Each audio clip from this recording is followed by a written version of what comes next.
My name is Cassandra Carney, and I'm a registered nurse and graduate student at Purdue University Northwest. Today I'll be discussing with you an ethical dilemma that I recently experienced in the workplace. In order to maintain privacy, we will refer to this patient as Jane Doe throughout my presentation.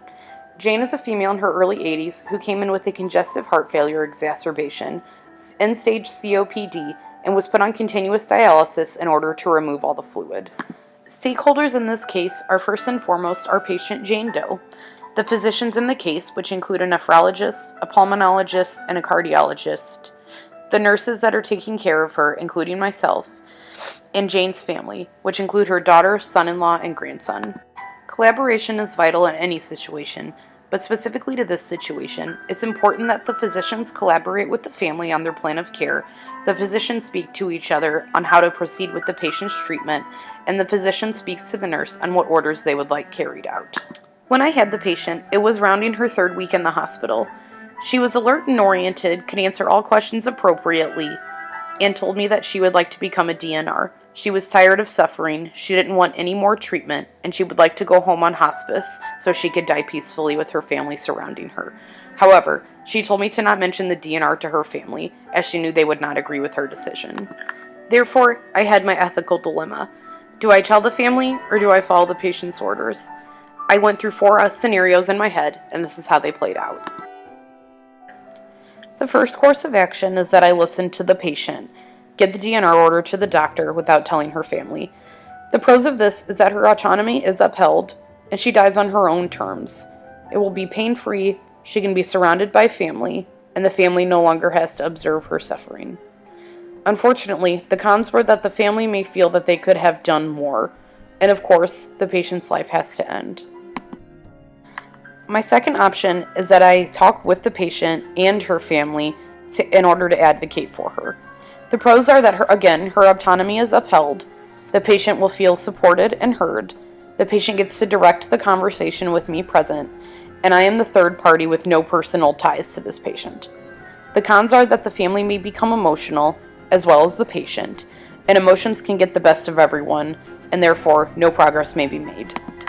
The third option is that I speak with the family in private.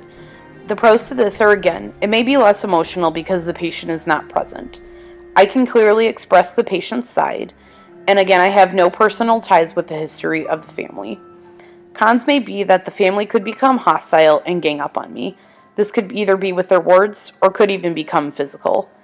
I may also experience repercussions, as my manager or coworkers may not think this was the best route to choose. My fourth and final option is that I continue present management and don't talk to the patient or family. The pros to this is that the family is content and remains knowing we are doing everything we possibly can for this patient. There will also be no arguments between the family and physicians, the family and I, or the family and the patient, and the patient will have more time with the family. The cons to this are that unfortunately the patient remains in pain and agony. We are also withholding Jane's autonomy, as we know she can make her own decisions. I am not doing my job as the nurse to advocate for this patient, and only the family's needs are being fulfilled. I ultimately chose option number 2, or speaking with the family and patient present. Unfortunately, the family became hostile yet again and told me that they do not want to make the patient a DNR because they know what's best for her. They claimed she was confused and demeaned her and said they should be in charge of her health as she doesn't know what she wants.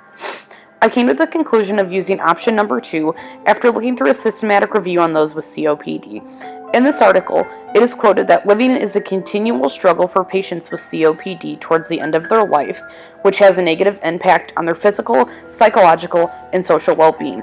Perhaps next time I have this conversation with a patient and their family, I can include a physician, as maybe they would be more trustworthy with a physician present as well. According to the American Nurses Association, 6 ethical principles exist, of which I use in this situation: beneficence, non-maleficence, and autonomy. Autonomy was used because I supported the patient's independence and her right to make decisions, even though her autonomy was not fulfilled, as she never got to make the final decision. Beneficence was used, and that its core principle is patient advocacy, which is what I was doing for my patient. Maleficence was, however, a struggle for me, as maleficence is to do no harm, and I felt I was doing the patient more harm than good in this situation. The self-determination theory is a non-nursing theory and defined by the University of Rochester Medical Center as the motives that fuel people's behavior, and also defines how the social environment can support or undermine people's motivations. The motives that fueled Jane's behavior were that she had less than a year to live and lived in constant pain and felt like she couldn't catch her breath. Her social environment was me and the other RNs that cared for her physicians, and of course her immediate family. Her family did not support her motivations, but rather undermined them by maintaining that they should be power of attorney and not listening to what the patient wanted. The nursing theory of deontology, founded by Immanuel Kant, can also be applied to this situation. The American Nurses Association defines it as to always act in such a way that you can resolve that the maximum of your action should become a universal law. Though I treated Jane Doe as humanely as I possibly could, I felt I failed her as I was not able to fulfill her DNR order or talk her family down. Ethical dilemmas will always be present in the nursing field, and it's important we draw back on our resources and maintain our integrity while dealing with the situation. Thank you, and I hope you enjoyed my presentation.